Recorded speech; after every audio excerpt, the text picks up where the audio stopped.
I'm going to tell you how Spider-Man came into being. It's a true story, although sometimes it's hard even for me to believe it. But we had already done the Fantastic Four and I think maybe the X-Men, I can't remember the order, but my publisher came to me and he said, Stan, I want you to come up with another superhero. So I said, okay, went home, and when my publisher said do something, I'd better do it because I wanted to keep my job. I thought, what can I come up with now? And the most important thing in a superhero at first is the superpower. Once you get that, everything else comes along. So I thought, what power will I give a new guy? And I saw a fly crawling on the wall. And I said, hey, if I could get a superhero that could stick to walls and crawl on them, man, that would be cool. And no, I'm lying to you. I don't think the word cool was in use then. I probably said it'll be groovy. I'll never lie to you. So I thought that was good. Now I needed a name. So I said, well, let's see, Fly Man, Mosquito Man. I got down to Spider-Man. Spider-Man. It just sounded dramatic. So, okay, I had my hero, I had his power, his name, and then I figured just for fun, I'm going to give him personal problems, because except for you people who are that your lives are perfect, but most other people have personal problems. And then I thought I'd make him a teenager, because there were no teenage superheroes that I knew of at the time.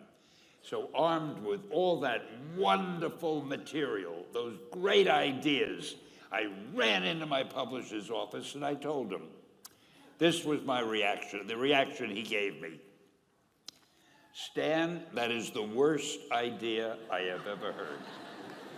First of all, and he started to give me his, because he's a very logical man, very intellectual. First of all, people hate spiders, so you can't call a hero Spider-Man. You want him to be a teenager? Teenagers can only be sidekicks. And you want him to have personal problems? Stan, don't you know what a superhero is? They don't have personal problems. Well, I left the office disappointed, but obviously a much wiser man. And I couldn't get Spider-Man out of my system. So we were about to kill a magazine. I think it was called Amazing Fantasy.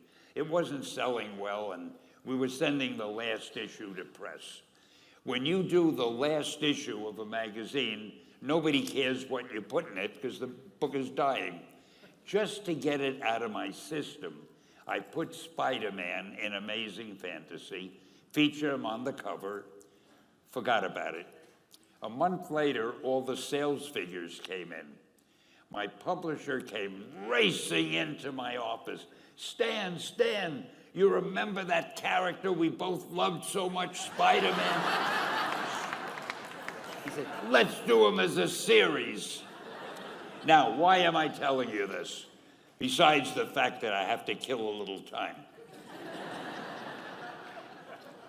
If you have an idea that you genuinely think is good, don't let some idiot talk you out of it.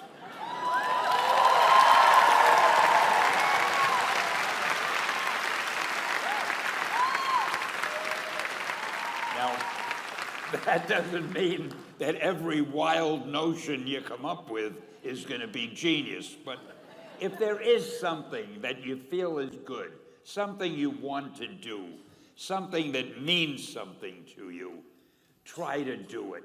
Because I think you can only do your best work if you're doing what you want to do, and if you're doing it the way you think it should be done, and if you can take pride in it after you've done it, no matter what it is.